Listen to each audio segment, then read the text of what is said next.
소돔의 죄악이라는 제목으로 함께 은혜 나누기 원합니다. 하나님께서 인간의 몸을 입고 아브라함을 찾아오신 이유는 크게 두 가지지요. 하나는 사라가 영원한 언약의 자녀를 낳을 것임을 선포하고 그러하여 지금 믿음으로 그 길을 걷게 하기 위함입니다. 하나님의 황문에 아브라함은 큰 잔치를 베풀고 그리고 영원한 언약을 사명으로 바치요. 세상 구원의 소망과 영광의 빛을 바라보며 천국의 잔치를 누립니다. 아브라함과 친밀한 하나님은 교제를 나눕니다. 충분히 그의 사명을 주고 꿈과 계획까지 알려주며 영원 구원을 향한 사명까지 주시지요. 그런데 이런 18장의 영원한 언약의 구원과는 다르게 19장 바로 이어서는 하나님의 두 번째 목적인 전혀 다른 이야기가 전개됩니다. 바로 두 번째 목적은 소돔의 죄악을 살펴보는 것입니다. 하나님은 아브라함과 함께 하시며 그 두 천사를 소돔으로 보내십니다. 소돔성이 위치한 요단, 이곳은 아주 비옥한 곳이었다고 성경은 말합니다. 아브라함과 롯이 땅을 나눌 때에 요단 지역을 바라보며 뭐라고 말합니까? 온 땅에 물이 넉넉하며 여호와의 동산 같고 애굽 땅과 같았더라라고 합니다. 얼마나 비옥한 땅인지 하나님의 동산과 같이 느껴집니다. 풍성한 곡식이 수확되고 그리고 풍족함을 누리고 안락을 누리는 그런 지역입니다. 그런데 이 소돔의 죄악이 얼마나 심했던지 하나님은 롯을 찾아가서 죄악에 관영한 소돔을 심판하겠다 확정하십니다. 여러분, 하나님은 어떤 분이신가요? 창세기 18장과 19장의 말씀을 통해서 우리는 하나님의 공의로우신 분임을 성품을 묵상하게 됩니다. 바로 하나님의 구원과 심판이라는 이 양면성이 하나님에게 있다는 사실입니다.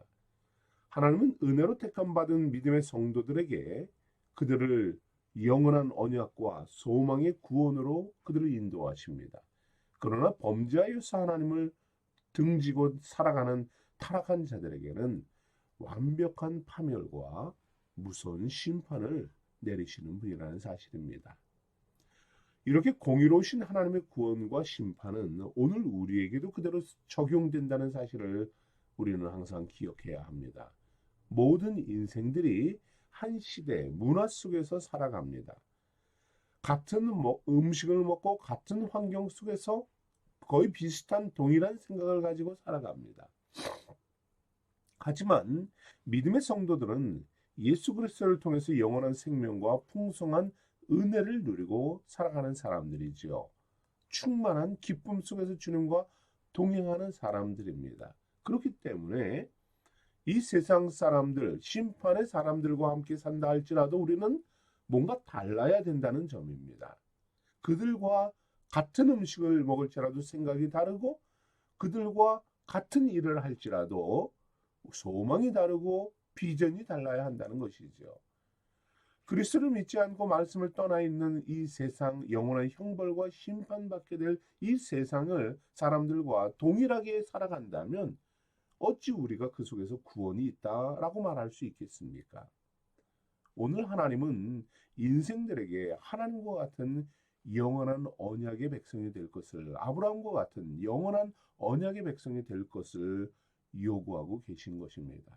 아니면 소돔과 같이 영원한 형벌을 받을 것인지 결단해라 말씀하고 있는 것입니다.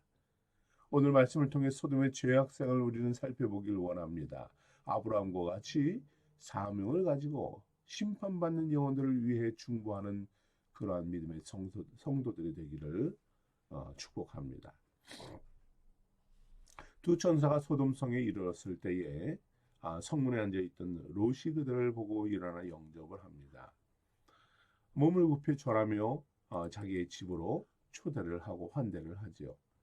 많은 사람들이 머물고 왕래하고 상업이 활발히 이루어지는 지역에서는 그 지역의 지도자급 유지들이 성문에 앉아서 그들을 돌아봅니다. 때로는 재판도 하고 문제를 해결하기도 하고 또는 권면을 하기도 하는 그런 관례가 있죠. 롯이 성문에 앉아 있다는 것은 소돔 땅에 이미 뿌리를 내리고 잘 정착해서 지역 유지가 되었다는 이야기입니다. 장로가 되었다는, 그래서 역할을 담당하고 있다라는 이야기죠. 거리에서 노숙하겠다는 그들의 말이 얼마나 무모하고 위험한 것인지 너무 잘 아는 롯은 밤에는 반드시 우리 집에 갑시다 하고 간청하여 집으로 초대합니다. 아브라함과 같이 풍성한 음식은 아니지만 롯도 손님을 초대하여 정성껏 대접을 하고 편안한 안식처를 제공합니다. 완벽한 대접은 아닐지라도 나그네와 어려움에 처한 사람들에게 선을 베푸는 롯의 마음은 그나마 참 얼마나 아름답고 복된 섬김인가 생각합니다. 그런데 이렇게 나그네를 환대하고 섬기는 것은 당시 모든 사람들의 삶의 모습은 아니었던 것 같습니다. 오늘 4절의 말씀을 보면 당시 소돔성이 얼마나 악한 도시였는지, 그 도시가 어떤 사람들이 살아가는 곳인지 상징적인 사건을 보여주고 있습니다. 그들이 잠자리에 들기 전에 소돔 사람들이 롯의 집에 몰려듭니다. 얼마나 많은 사람들이 모여들었는지 소돔 백성들이 노소를 막론하고 원근각지에서 모여들어 집을 에워쌌다라고 합니다. 그리고 소리를 지릅니다. 오늘 밤에 내게 온 사람들이 어디 있느냐, 이끌어내라, 우리가 그들을 상관하리라 합니다. 여러분, 여기서 상관하리라, 이 말은 히브리어로 네아드라는 말입니다. 알리라라는 뜻이에요. 이것은 그냥 서로를 알아가겠다라는 이런 차원이 아니라 육체적인 관계로 알아가겠다, 성적으로 관계하겠다, 이러한 의미가 있는 것입니다. 성행위를 한다라는 말이죠. 무슨 말입니까? 두 남성이 롯의 집에 들어간 것을 보고 소돔 사람들이, 수많은 사람들이 원근각지에서 모두 모여들어서 그들과 동성애를 하겠다, 사람을 내놓으라라고 재촉을 하는 것입니다. 은밀하고 비밀스럽게 동성애를 하는 것이 아닙니다. 도시 주택가 한복판에서, 공개적인 장소에서 수많은 사람들이 오고 가는 그러한 모여있는 그 자리에서 공공연하게 동성애를 하며 변태적인 음란 행위를 하겠다라는 이런 요구입니다.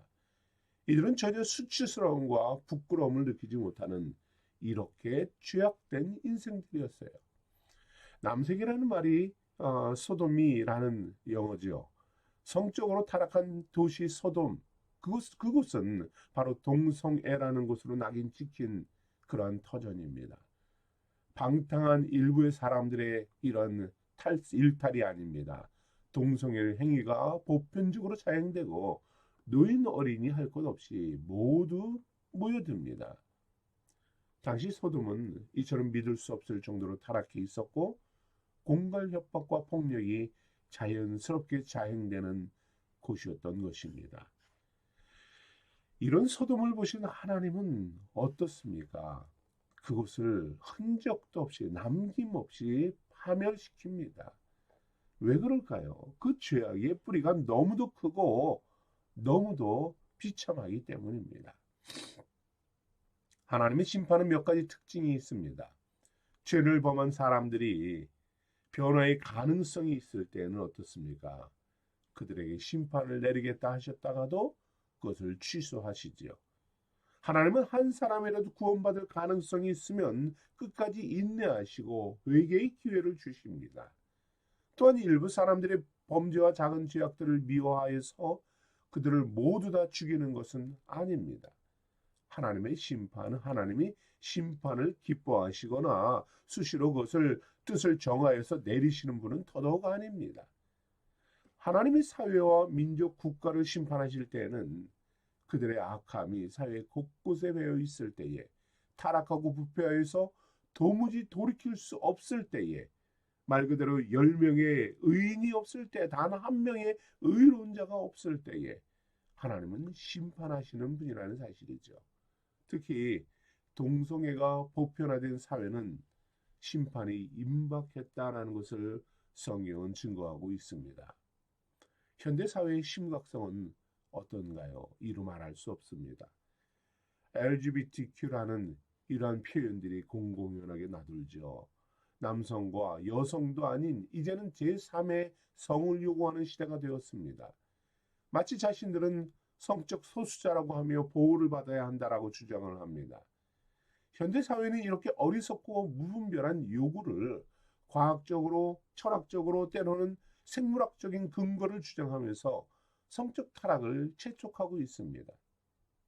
이런 동성애와 성적 타락은 하나님의 심판을 불러오는 가장 심각한 죄라는 사실을 성경은 말씀합니다. 하나님의 창조 질서를 파괴하는 행위이고 하나님의 형상을 부정하는 사악한 죄악이라는 것입니다. 그러나 이제 교회도 이와 같은 죄악을 적극적으로 수용하고 옹호하는 형국이 되었습니다. 얼마나 타락하고 범죄하여서 하나님의 말씀을 떠나고 있는지 알 수 없습니다. 두려울 정도지요. 사랑하는 성도 여러분, 믿음의 성도는 어떤 사람들입니까? 우리는 적극적으로 하나님의 창조 질서를 세워가야만 합니다. 창세기 2장에서 말씀하신 대로 남자가 부모를 떠나 그 아내와 연합하여 둘이 한 몸을 이룰지라라는 말씀대로 우리 믿음의 부부들은 서로 더 하나가 되어야 합니다. 더 연합하고 더 사랑하고 더 복된 가정의 모델이 되어야 합니다. 우리 자녀들과 우리 주변 사람들이 이러한 사랑의 모습을 보면서 그런 어리석은 죄에게 빠지지 않도록 충분히 부부의 사랑의 아름다움을 보여주고 나아가야 되고 모델이 되어야 되지요. 가정에서 하나님의 형상을 회복하고 가족의 아름다움과 거룩하고 순결한 꽃을 피워나가야 합니다. 여러분을 보는 많은 사람들이 그 죄악에서 벗어나고 하나님이 창조한 창조의 질서의 이 아름다움으로 그들 또한 가정을 세워나가겠다라는 소망을 전할 수 있는 이러한 빛이 되어질 수 있는 그러한 성도들이 되어야 합니다. 이를 위해서 우리는 더욱 말씀을 붙잡아야 합니다. 더 경건한 삶을 살아야 되고요. 더 가족 구성원들의 아름다운 모습이 드러나도록 해야 하는 것입니다. 범죄한 한국 사회와 세계 국가들을 향한 하나님의 경고의 메시지를 우리는 들어야 합니다. 영적으로 정신을 차리고 깨워서 죄의 길을 떠나고 거룩하고 정결한 가정을 세워나가야 하죠. 아름다움을 회복해 나가는 여러분의 가정이 되기를 축복합니다. 여러분, 그런데 이렇게 음란하고 포악한 자들의 요구에 롯은 어떻게 대처하나요? 롯은 몰려든 사람들에게 나아가서 말합니다. 내 형제들아 라고 외치지요. 악을 행하는 그러한 사람들이 마치 자신의 형제, 이제는 가족이 된 것처럼 롯도 친근하게 대합니다. 그 모여든 사람들을 설득하고 그 죄를 행하지 말라고 타이르며 다가갑니다. 그리고 집에 들어온 나그네를 보호하고 그래도 강하게 대처하는 그들에게 롯은 정말 터무니없는 제안을 하지요. 무슨 말입니까? 자신의 딸들을 희생하겠다라고 합니다. 참 이 말씀을 보면 롯이 믿음이 있는 사람인가 할 정도로 의심이 듭니다. 어떻게 이러한 말과 태도가 가능한지 상상이 되질 않습니다. 아마도 롯은 오랜 시간 동안 소돔에 살면서 그들과 동일하게 변질되고 세속화되어 버리지 않았을까 싶습니다. 더 큰 악을 막기 위해서 작은 죄를 지어도 된다라는 이러한 변명과 논리로 반응하는 것입니다. 거짓되고 부정한 삶의 방식에 이제는 익숙해져서 바로 그와 같이 자신도 행하고 있는 것이지요. 이것이 이제 당연하게 여겨지는 것입니다. 불의한 세상에 처져서 살면서 자신도 모르게 소돔의 사고방식대로 소돔의 생활 방식대로 익숙해져서 살아가는 것입니다. 롯도 소돔의 사람들과 크게 다르지 않았다는 사실입니다. 소돔의 사람들보다도 조금 더 윤리적으로 도덕적으로 살았을 수 있겠지만 그들과 같이 이런 동성애를 행하지 않았을 수는 있겠지만 소돔 사람들의 본이 되고 구별되고 거룩함과 정결함은 전혀 없는 무기력하고 무능력한 신앙인으로 살았다는 사실입니다. 사람들의 악을 멈추게 하려고 설득하고 조언하지만 사람들에게는 아무런 영향력을 끼치지 못합니다. 오히려 내가 우리의 재판관이냐, 내가 성문에 앉아 있다고 우리의 대장이 되려고 하느냐 비난하고 조롱하고 폭력을 행합니다. 그렇습니다. 불의한 세상은 조금 더 윤리적이고 도덕적으로 사는 것, 그 속에서 그렇게 사는 것은 사실 아무런 의미가 없습니다. 그들과 동일한 생각, 가치관을 가지고 사는 것, 이것은 더더군다나 믿음의 성도에게는 있을 수 없는 일이라는 것이죠. 믿음이 있다고 조금 거룩한 척하는 것, 이것은 오히려 세상 사람들에게 조롱을 당하고 폭력의 빌미만을 제공할 뿐입니다. 불의하고 거짓되고 사악한 세상에서 살아가는 성도의 삶이 어떠해야 하는 것일까요? 세상의 방식이 아닙니다. 소돔의 가치관이 아닙니다. 불신자들과 교제하며 그들의 삶의 방식을 따라가는 것, 이것은 능력 있는 신앙인이 아니라는 사실이죠. 아무런 영향력을 끼칠 수 없기 때문입니다. 심지어 점차 자신도 불신자들과 별로 다를 바 없는 모습으로 살아가게 되는 것을 보게 됩니다. 롯과 같이 나약한 신앙인이 되어서는 안 되죠. 세상과 타협적이고 조금 나은 삶으로 나는 그래도 괜찮아라고 만족해서는 안 된다는 사실입니다. 믿음의 성도들은 이 세상을 살아가지만 세상의 지식과 교훈과 방식으로 살아가는 존재가 아님을 알아야 합니다. 예수 그리스도를 믿음으로 영원한 생명 얻은 자로 살아가야 합니다. 세상이 주는 인정과 소유, 기쁨을 움켜쥐려고 살아가는 것이 아니라 세상과 그리스도를 함께 움켜쥐며 두 마음을 가지고 정함이 없이 살아가는 것이 아니라는 사실입니다. 결국 그렇게 해서는 우리 또한 복음에서 멀어지고 그리고 세상의 사람들과 크게 다를 바 없이 살아갈 수밖에 없습니다. 야고보 사도는 우리에게 권면하죠. 하나님을 가까이 하라. 그리하면 너희를 가까이 하시리라. 죄인들아 손을 깨끗이 하라. 두 마음을 품은 자들아 마음을 성결하게 하라 하십니다.